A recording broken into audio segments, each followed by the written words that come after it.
travaille dans la partie centre de santé sexuelle départementale de la maison.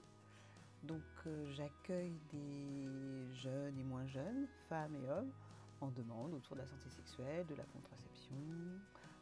On pratique quand même pas mal d'IVG. Ce qu'il faut savoir, c'est que le centre de santé sexuelle était auparavant le centre de planification familiale. Donc l'évolution du nom sous-tend une évolution des missions. Alors les missions générales seront les mêmes, la contraception, la gynécologie reproductive, IVG, contraception, etc. Mais avec un regard différent, c'est-à-dire qu'on essaye de faire en sorte que plus d'hommes viennent. Auparavant, on recevait beaucoup de jeunes filles. Et là, notre souhait, c'est de recevoir plus d'hommes.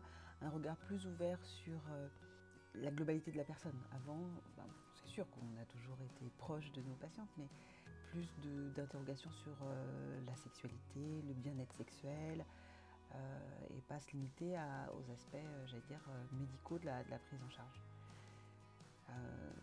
Et ça, c'est possible parce qu'on a une équipe qui est composée donc de moi avec l'aspect médical et corps, et puis des conseillères conjugales qui prend en charge les patientes avec un objectif d'écoute.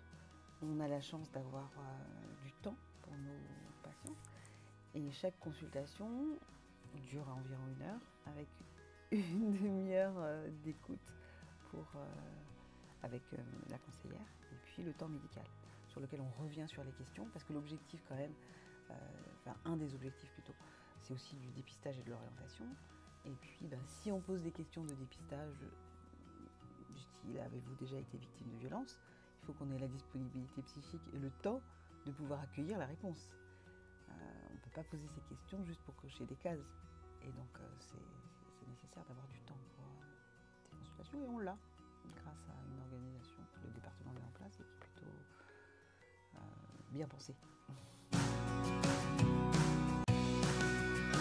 Le souci que j'ai d'une prise en charge globale, parce que je travaillais auparavant dans un centre de planification, un centre de santé sexuelle maintenant, et c'est vrai qu'on avait un prisme, une façon d'aborder les patients qui était quasiment exclusivement médicale. Il y avait évidemment un peu d'écoute, mais l'écoute n'était pas systématique.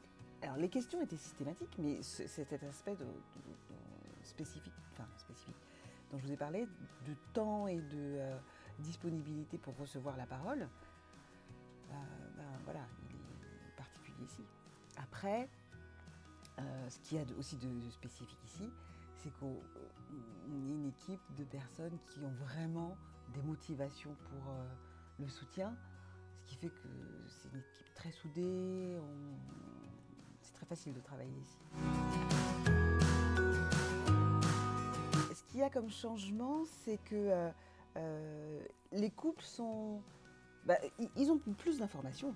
Ils ont plus d'informations et ils ont conscience, je parle des jeunes gens et des jeunes garçons et des jeunes hommes, que tout ne repose pas sur la fille. Alors, quand on fait des séances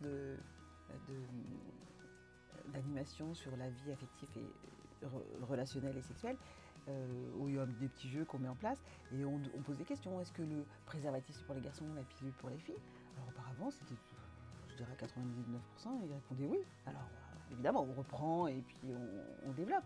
Maintenant ce regard évolue et change. Ils savent que la contraception c'est une histoire de couple, pas une histoire de filles. Ouais. Bon, le centre de planification était très centré sur la contraception. Et auparavant, les garçons ne s'interrogeaient pas sur la contraception de leur compagne. Hein. Maintenant, c'est différent, et c'est tant mieux. Mais voilà, tu prends la pilule, ouais, je vais au centre de planif, ok. Mais l'idée d'accompagner sa partenaire au centre de planification, c'était pas quelque chose qui était naturel. Là, maintenant, il y a des jeunes filles qui viennent toutes seules et je leur dis, la prochaine fois, venez avec lui, ça peut être intéressant, on va discuter ensemble. C'est vraiment un travail de fond pour modifier les mentalités. On n'est pas juste dans la prévention médicale, on est vraiment... Je pense que le CSS, il a vraiment un rôle de mouvement de société.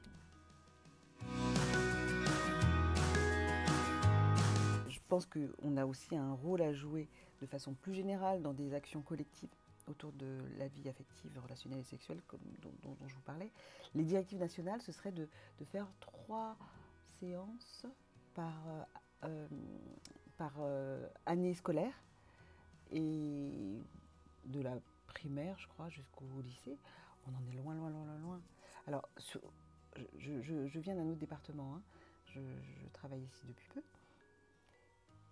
Ici, il y a quand même beaucoup de choses de faites, et surtout, sur les endroits où le département ne peut pas fournir du personnel, il va payer des associations, et il y a des choses qui se font, mais on reste en deçà de ce qui pourrait, à mon avis, être un levier vraiment de modification du regard des jeunes et des gens sur le couple, sur le genre, sur la sexualité.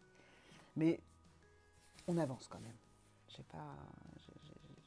suis vraiment optimiste. Et en particulier parce que, voilà, dans une maison comme ici, ça bouillonne, les gens sont motivés, il se passe plein de choses.